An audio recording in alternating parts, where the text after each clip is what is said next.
Welcome back students, कैसे हैं आप सभी।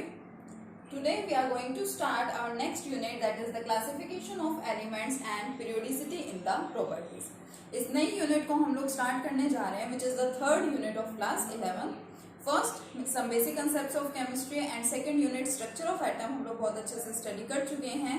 आज से हम लोग शुरू कर रहे हैं अपनी next unit, third unit chemistry की 11th क्लास में। ठीक है, देखिए इसके नाम से पता चल रहा है, क्या कह रहा है इसका नाम, क्लासिफिकेशन ऑफ एलिमेंट्स, कि एलिमेंट्स को क्लासिफाई करना। अब आपको पता है कि हमारे सराउंडिंग में जो कुछ भी है वो क्या है, मैटर है। हमारे सराउंडिंग में जो भी चीजें प्रेजेंट होती हैं वो सब क्या होती हैं, मैटर ही होती हैं। और मैटर की जो बेसिक यूनिट है, मैटर की बेसिक यूनिट को क्या बोला जाता है, एलिमेंट्स बोला जाता है।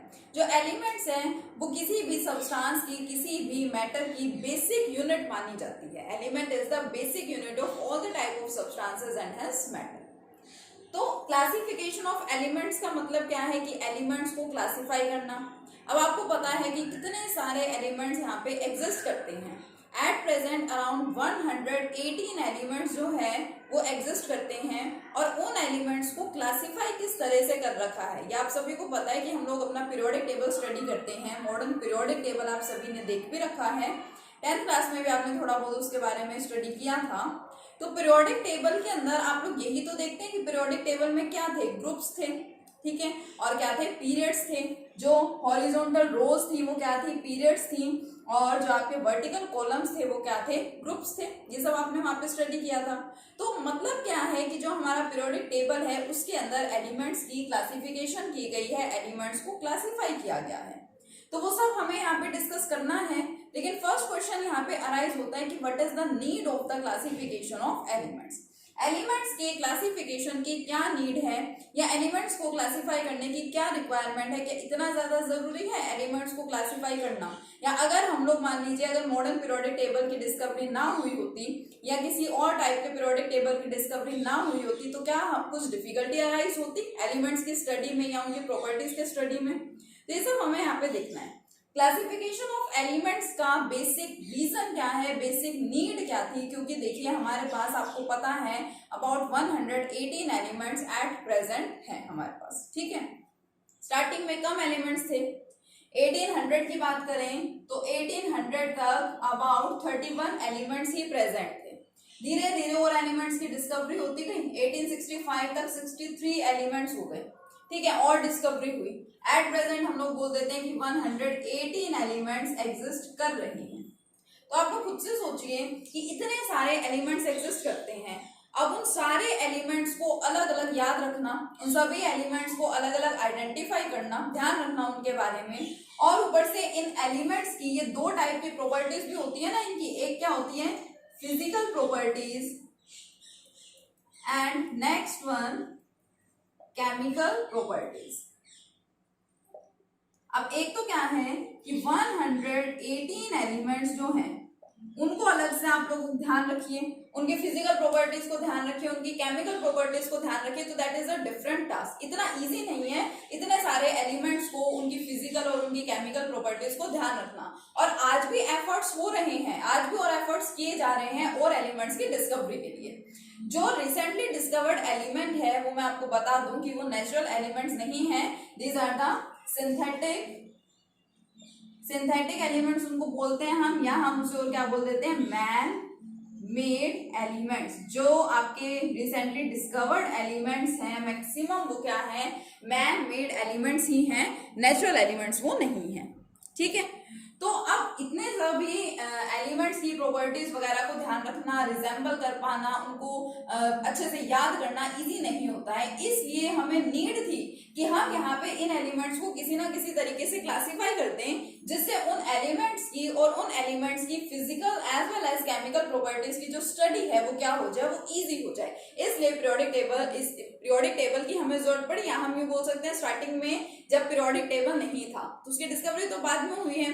स्टार्टिंग में एक नीड थी, हमें एक रिक्वायरमेंट थी कि हम इन एलिमेंट्स को क्या करते हैं, क्लासिफाई करते हैं। ठीक है, किसी भी तरीके से। तो उसका क्लासिफिकेशन जो था वो नेसेसरी था। ये हमारा फर्स्ट मेन कंसेप्ट आ जाता है इस चैप्टर का, कि हमें क्या नीड है एलिमेंट्स को क्लासिफाई करने की। अब उसके बाद ये तो पता चल गया कि नीड तो है, हमें एलिमेंट्स को क्लासिफाई तो करना पड़ेगा, लेकिन स्टार्टिंग में आपने देखा बहुत कम एलिमेंट्स थे, फिर धीरे धीरे डिस्कवरी हुई और एलिमेंट्स बढ़ गए, फिर और एलिमेंट्स बढ़ गया, बहुत सारे एलिमेंट्स हमारे पास प्रेजेंट है। तो स्टार्टिंग से ही साइंटिस्ट क्या कर रहे थे, एफर्ट्स कर रहे थे इन एलिमेंट्स को अलग अलग क्या करने के लिए, क्लासिफाई करने के लिए। सबसे पहले जो हम यहाँ पे स्टडी करते हैं, जो हिस्टोरिकल डेवलपमेंट की हम बात कर लेते हैं, तो फर्स्ट हिस्टोरिकल डेवलपमेंट में हम लोग स्टडी करते हैं law of triads, which is also known as the Dobereiner's law. Scientist थे डोबेराइनर, उन्होंने क्या किया था, उन्होंने एक लॉ दिया था, एक रूल बताया था उन्होंने इन एलिमेंट्स को क्लासिफाई करने के लिए, कि एलिमेंट्स को किस तरह से क्लासिफाई किया जाए। अब मैंने यहाँ पे नाम लिया है लॉ ऑफ ट्रायड्स। अब ट्रायड्स के अंदर देखिए क्या है, ट्राई मीन्स क्या होता है, 3। इन्होंने क्या किया, इन्होंने 3 एलिमेंट्स का ग्रुप बनाया, इन्होंने 3 एलिमेंट्स की ग्रुपिंग की और उनको अरेंज किया इन order of their increasing atomic masses. 3 elements लिए उन्होंने, उन 3 एलिमेंट्स की ग्रुपिंग की। ग्रुपिंग किस तरह से कि उनको कैसे अरेंज किया, इन order of their increasing atomic masses. For example उन्होंने लिया जैसे लिथियम, सोडियम और पोटेशियम, इंक्रीजिंग मासेस के टर्म्स में उन्होंने इसको अरेंज किया। तो उन्होंने क्या आइडेंटिफाई किया कि जो फर्स्ट वाला और जो थर्ड वाला एलिमेंट है, इन दोनों एलिमेंट्स के मासेस का जो अरिथमेटिक मीन है, that is equal to the atomic mass of the second element. First और थर्ड एलिमेंट को अगर हम देखते हैं और इन दोनों के एटॉमिक मासेस का अगर हम लोग अरिथमेटिक मीन फाइंड करते हैं, तो that mean was equal to the atomic mass of this second element. तो इस लॉ को उन्होंने क्या बोला, लॉ ऑफ ट्रायड्स बोला। इन्होंने इस तरह के 3-4 ट्रायड्स बनाए, लेकिन ये वाला जो रूल था, ये जो लॉ था जो सबसे पहले दिया गया था, ये फेल हो गया। क्यों फेल हो गया, क्योंकि सभी एलिमेंट्स के ऊपर this law was not applicable. ये लॉ सभी एलिमेंट्स के ऊपर एप्लीकेबल नहीं था, सिर्फ कुछ एक ही ट्रायड्स बन पाए थे। उसके बाद के सारे एलिमेंट्स जो उस टाइम एग्जिस्ट कर रहे थे, उन सभी एलिमेंट्स को ट्रायड्स की तरह से अरेंज नहीं किया गया था। तो ये जो लॉ ऑफ ट्रायड्स है क्या हो गया, फेल हो गया था। डोबेराइनर्स ने दिया था, डोबेराइनर्स लॉ इसको बोल देते हैं, या लॉ ऑफ ट्रायड्स इसको बोल देते हैं। अर्ली 1800s में उन्होंने ये लॉ दिया था। ठीक है, एक बार इसको अच्छे से डिस्कस करते हैं, इसको अच्छे से देख लीजिएगा, नोट डाउन कर लीजिएगा। यस बेटा, देखिए फर्स्ट लॉ देख रहे हैं, डोबेराइनर्स ट्रायड्स इसको बोला जाता है, या फिर इसको हम और क्या बोल देते हैं, it is also known as the law of triads. क्या बताया है मैंने अभी आपको, इसमें इसके अंदर इन्होंने एलिमेंट्स को 3 के ग्रुप में लिया उन्होंने। ठीक है, उन्होंने ट्रायड बनाया। ट्रायड का मतलब कि ग्रुपिंग की, ग्रुपिंग ऑफ 3 एलिमेंट्स। ठीक है, ट्रायड का मतलब यहाँ पे क्या है, ग्रुपिंग ऑफ 3 एलिमेंट्स। उन्होंने 3 एलिमेंट्स की क्या की, ग्रुपिंग की। और फिर उन्होंने क्या देखा कि जो फर्स्ट एलिमेंट था और जो थर्ड एलिमेंट था, उसका arithmetic mean was equal to the atomic mass of the second element. For example देखो, उन्होंने लिया लिथियम, सोडियम एंड पोटेशियम। इन्होंने देखिए इंक्रीजिंग मासेस के टर्म्स में इसको अरेंज कर रखा है। लिथियम का मास कितना होता है, 7, सोडियम का कितना होता है, 23, और पोटेशियम का कितना होता है, 39। मासेस भी आपको याद होने चाहिए, क्योंकि आप कितने सारे न्यूमेरिकल्स करते हैं, उसमें इन सब्सटेंसेस के मासेस की रिक्वायरमेंट होती है। तो ये इन्होंने एलिमेंट्स लिए, और ये उन एलिमेंट्स के क्या थे, एटॉमिक मासेस थे। ठीक है, एटॉमिक वेट्स पहले इनको बोला जाता था, मासेस को पहले वेट्स बोलते थे। इन्होंने क्या किया, अब फर्स्ट और थर्ड वाले का अरिथमेटिक मीन देखिए। अरिथमेटिक मीन क्या होता है, 7 + 39 divided by 2। 39 + 7 equal to 46 divided by 2।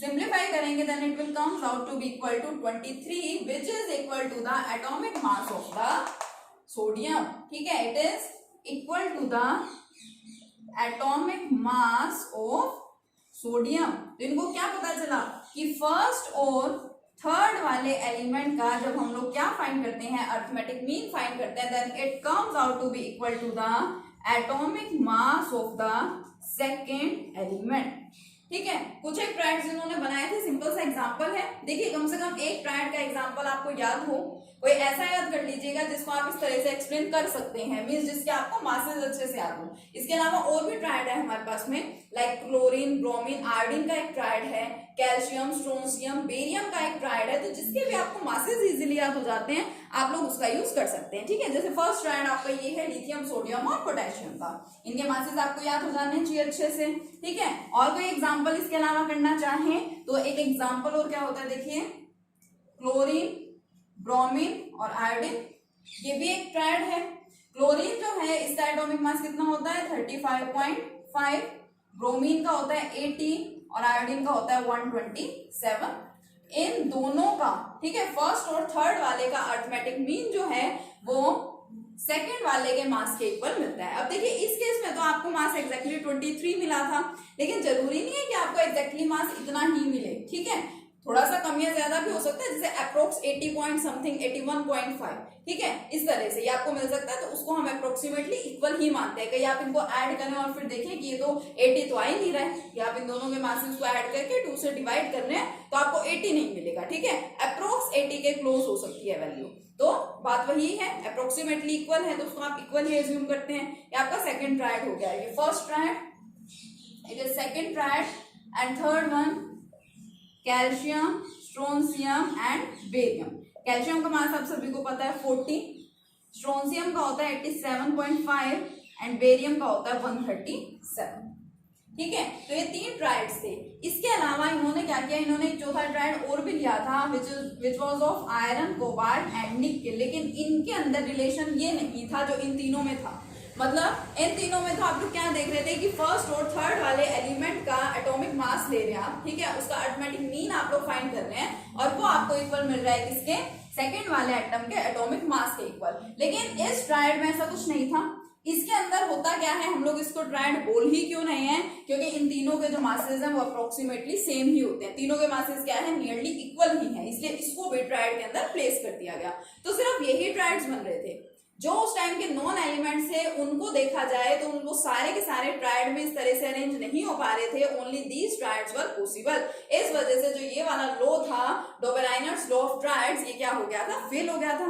अब ये लॉ फेल हो गया तो उसके बाद एक नेक्स्ट लॉ आया कि किसी का भी फेलियर हो जाता है, फेल हो जाता है, तो उसके बाद नया लॉ आता है, ठीक है, नई बात बताई जाती है किसी नए साइंटिस्ट के थ्रू। तो इसके बाद आया Newlands law of octaves. Newland scientist से उन्होंने एक लॉ दिया which is known as the law of octaves. जैसे कि ट्रायड्स था, ट्रायड का मतलब क्या था 3, उन्होंने दिया नाउ ऑक्टेव्स, ऑक्ट का मतलब क्या होता है 8 होता है। इसको नोट डाउन कीजिए, फिर हम अपना सेकंड लॉ देखते हैं, ठीक है, नोट डाउन कर लो इसको। चलिए सेकंड देखिए, अब second one is Newlands law of octaves. Oct का मतलब क्या है 8, ठीक है, यहाँ पे यानी कि कुछ 8 एलिमेंट्स की अरेंजमेंट थी। This law was given in 1865 में न्यूलैंड ने ये लॉ दिया था जिसका नाम क्या था, न्यूलैंड्स लॉ ऑफ ऑक्टेव्स। इन्होंने भी क्या किया, इन्होंने एलिमेंट्स को अरेंज किया इन order of their increasing atomic masses, लेकिन यहाँ पे डिफरेंट थिंग क्या थी, डिफरेंट पॉइंट क्या था कि इन्होंने 8 एलिमेंट्स की ग्रुपिंग की। जैसे फर्स्ट वाला जो लॉ हमने अभी स्टडी किया उसके अंदर तो 3 एलिमेंट्स को लिया गया था, अरेंज किया गया था, यहाँ पे 8 एलिमेंट्स को अरेंज किया गया। तो देखिए 1 2 3 4 5 6 7, इन्होंने सबसे पहले क्या लिया, देखो लिथियम लिया, लिथियम, बेरिलियम, नेक्स्ट वाला इसी तरह से इंक्रीजिंग एटॉमिक मास के केस में लेते गए lithium, beryllium, boron, carbon, nitrogen, oxygen, fluorine, बस यहीं तक था। उसके बाद यहाँ पे आपको पता है कि नियोन आती है, नोबल गैस आती है, लेकिन उस टाइम तक नोबल गैसेस की डिस्कवरी नहीं हुई थी। अब आप यहाँ पे कहेंगे या तो हमने 7 ही एलिमेंट्स लिख रखे हैं, तो 8 का मतलब यहाँ पे क्या है, तो इन्होंने ये बोला, अब देखो जैसे नोबल गैस तो थी नहीं, तो नोबल गैस नियोन के बाद वाला एलिमेंट क्या होता है, सोडियम, यानी इसके नीचे कौन आया, सोडियम, मैग्नीशियम, एल्यूमिनियम, सिलिकॉन, इस तरह से चलता है क्या, ठीक है, phosphorus, sulphur, chlorine, noble gas फिर नहीं थी। तो इन्होंने क्या देखा कि जब हम एलिमेंट्स को अरेंज करते हैं in order of their increasing atomic masses, then the properties of the first and 8th elements are similar. First वाले की और 8th वाले एलिमेंट की प्रॉपर्टीज क्या होती है, सिमिलर होती है। ये देखो, ये 1 2 3 4 5 6 7 8 दोबारा से कहा गया 8th एलिमेंट, इसके नीचे ये हमारा है फर्स्ट एलिमेंट, ठीक है, और ये हमारा क्या है 8th एलिमेंट। तो इन्होंने क्या देखा कि फर्स्ट और 8th एलिमेंट की जो प्रॉपर्टीज है वो सेम होती हैं, just like the musical notes. जिस तरह से म्यूजिकल नोट्स होते हैं, जैसे आप लोग स्टडी करते हैं,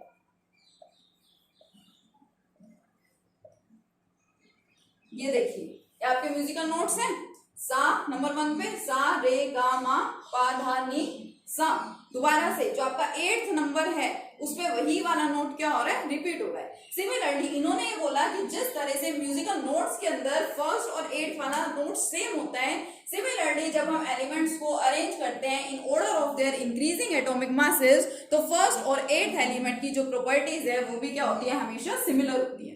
ठीक है, तो ये आपका सेकंड लॉ है न्यूलैंड्स लॉ ऑफ ऑक्टेव्स। इसकी भी लिमिटेशंस थी। इसकी लिमिटेशंस क्या थी कि this law was applicable only up to calcium atom. कहां तक एप्लीकेबल था ये? दिस लॉ वाज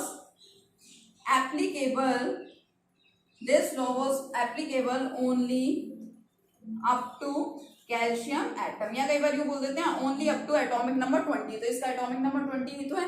ठीक है, this law was applicable only up to calcium atom. Calcium atom तक ये लॉ एप्लीकेबल था, उसके बाद के एटम्स के लिए ये लॉ सेटिस्फाई नहीं हो रहा था। और जब नोबल गैसेस की डिस्कवरी हुई, अभी तो देखिए मैंने आपको कहा कि नोबल गैसेस की डिस्कवरी नहीं हुई थी, है ना, इस वजह से फर्स्ट और एट्थ वाले में कुछ कंफ्यूजन नहीं हुई। अब जब नोबल गैसेस की भी डिस्कवरी हो गई तो ऑब्वियसली नोबल गैसेस भी आएंगी। तो अब जो एट्थ एलिमेंट है वो सोडियम ना होकर के कौन होगा, फिर इसके बाद वाला कौन होता है, नियोन होता है। तो यानी कि लिथियम के नीचे कौन आएगा, इस हिसाब से तो नियोन आएगा। और लिथियम और नियोन की प्रॉपर्टीज तो एक दूसरे से बिल्कुल भी रिलेटेड नहीं होती। तो इसलिए ये जो आपका सेकंड लॉ था, ये लॉ भी क्या हो गया था, फेल हो गया था। फर्स्ट वाला डोबेराइनर्स लॉ ऑफ ट्राइड्स भी फेल हो गया, second Newlands law of octaves भी फेल हो गया।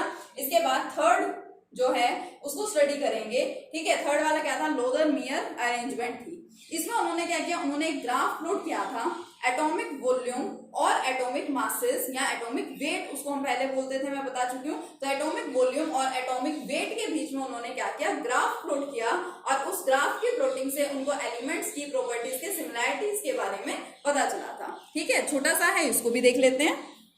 ये देखिए, तो नेक्स्ट में उन्होंने क्या किया, उन्होंने एटॉमिक वॉल्यूम और एटॉमिक वेट के बीच में ग्राफ प्लॉट किया। ग्राफ आपकी बुक में गिवन है, आप देख सकते हैं अच्छे से। मैं यहाँ पे जनरल रिप्रेजेंटेशन करके दिखा रही हूँ, वहां पे एलिमेंट्स के साथ दे रखा है। ठीक है, तो जो ग्राफ था वो थोड़ा सा कुछ इस तरह से मिलता था। ठीक है, और आगे चलता जा रहा है और एलिमेंट्स के लिए। अब इन्होंने क्या ऑब्जर्व किया कि जो पीक है, ठीक है, इन कर्व्स की जो पीक है, इनके ऊपर जो एलिमेंट्स प्रेजेंट है उनकी प्रॉपर्टीज क्या है, सिमिलर है। तो यहाँ पे इनको मिले ऊपर वाली पीक्स पे कौन प्रेजेंट है, एल्कली मेटल्स थे। कौन प्रेजेंट है यहाँ पे, एल्कली मेटल्स। इसी तरह से उन्होंने देखा यहाँ पे इस वाली साइड पे, लेफ्ट साइड पे उनको क्या मिल रहे थे, हेलोजन्स मिल रहे थे। ठीक है, यहाँ पे ये नीचे इनको क्या मिला, इनको मिले ट्रांजिशन एलिमेंट्स। तो इनकी जस्ट ऑब्जर्वेशन एक ये थी कि एक टाइप के जो एलिमेंट्स है, जैसे मान लीजिए ये पीक वाले जो एलिमेंट्स है, ठीक है, या फिर ये वाले जो एलिमेंट्स है, कौन है ये आपके ट्रांजिशन एलिमेंट्स है। ठीक है, इन सभी की प्रॉपर्टीज क्या होती है, सिमिलर होती है। देखो मैंने यहाँ पे जनरल ग्राफ प्लॉट किया है, तो उसको देख के आपको भी बड़ा इजी सा लग रहा है कि जो टॉप है, जो पीक्स हैं, उसमें एल्कली मेटल्स मिल रहे हैं। एल्कली मेटल्स होते हैं आपके फर्स्ट ग्रुप वाले। ठीक है, हमें यहाँ पे इसको भी डिटेल में स्टडी करना है। यहाँ पे हमें ट्रांजिशन मेटल्स मिल रहे हैं, यहाँ लेफ्ट साइड में हमें कौन मिल रहा है, हेलोजन्स मिल रहे हैं। और इसी तरह से यहाँ राइट साइड में, जिसको मैंने क्रॉस से रिप्रेजेंट किया, यहाँ हमें मिल रहा है एल्कलाइन अर्थ मेटल, यानी कि सेकंड ग्रुप वाले हमें यहाँ पे एलिमेंट्स मिल रहे हैं। तो दिखने में बड़ा इजी लग रहा है, लेकिन अलग अलग अगर हम एलिमेंट्स को देखते हैं जो कि आपकी बुक में ग्राफ में गिवन है, तो उस हिसाब से इसको याद रख पाना बहुत ज्यादा डिफिकल्ट टास्क है। तो यही इसकी लिमिटेशन थी। इस वजह से जो ये वाली जो अरेंजमेंट थी, ये भी क्या हो गई, फेल हो गई। इसके बाद फाइनली हमें मिली मेंडलीव्स लॉ, मेंडलीव्स अरेंजमेंट मिली हमें। ठीक है, मेंडलीव ने एक लॉ दिया था जिसको हम क्या बोलते हैं, सिंपली मेंडलीव्स लॉ बोलते हैं। उन्होंने सबसे पहले पीरियोडिक टेबल को डिस्कवर किया था। अभी जो हमारे पास में that is the modern periodic table, लेकिन उससे पहले भी एक और टेबल दिया गया था which is known as simply the Mendeleev's periodic table. ठीक है, तो नेक्स्ट लेक्चर के अंदर हम लोग मेंडलीव्स पीरियोडिक टेबल के साथ कंटिन्यू करेंगे। तब तक आप लोग इसको अच्छे से कर लीजिए, नोट्स बना लीजिए नोटबुक में बढ़िया से। ठीक है, थैंक यू।